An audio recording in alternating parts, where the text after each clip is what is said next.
How easy would it be to sink the largest aircraft carrier ever built?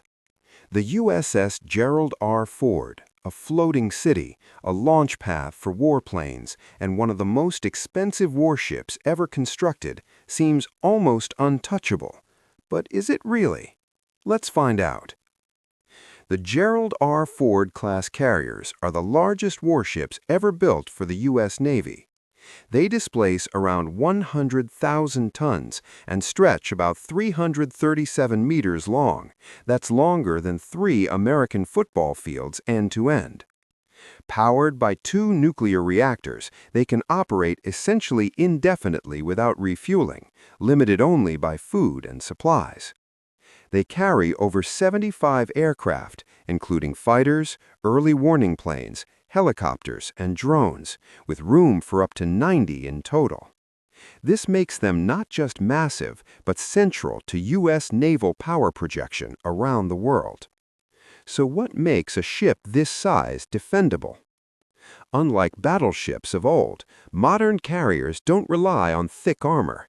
They rely on layers of defensive systems. Phalanx CIWS, close-in weapon systems with 20mm Gatling guns firing thousands of rounds per minute to shred missiles or aircraft that get too close. RIM-162 ESSM, medium-range surface-to-air missiles designed to intercept multiple incoming threats, including cruise missiles and fast jets. RIM-116 RAM, short-range, rolling airframe missiles that seek out and destroy incoming anti-ship missiles. Mk-38 25mm guns and .50 caliber machine guns, closer-in defenses against small boats, drones, or small surface threats. These systems are part of a layered defense architecture, meaning threats get engaged at multiple distances. Here's the reality. An aircraft carrier almost never travels by itself.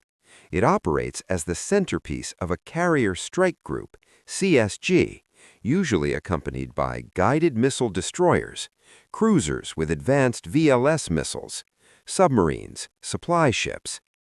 These escorts are loaded with long-range anti-air missiles, Aegis radar systems, and electronic warfare suites, providing a protective bubble far beyond what the carrier itself carries. So when you hear carrier killer, remember it's not just the carrier versus a missile, it's an entire fleet versus a threat. Those ESSM and RAM missiles are good, but they have limitations. They're effective primarily against subsonic or low supersonic missiles and aircraft. They were never designed to shoot down advanced hypersonic missiles traveling at Mach 5. That's where carrier group escorts, with ships equipped with missiles like the Standard Missile family, come in. In other words, the ship's own defenses are just one piece of a much larger puzzle. So, is the Ford unsinkable? Not exactly. No ship, no matter how big, is truly invincible. But here's the key. A direct, modern, anti-ship ballistic missile or hypersonic strike could theoretically damage or sink a carrier if it hit perfectly. However, such a weapon would have to get past dozens of other defenses first, including radars, fighters, destroyers, electronic countermeasures, and more. In real combat, carriers survive not because they're armored battleships, but because they don't face threats alone, and they have multiple layers of defense and early warning systems. So, would an enemy ever sink a ship like the USS Gerald R. Ford?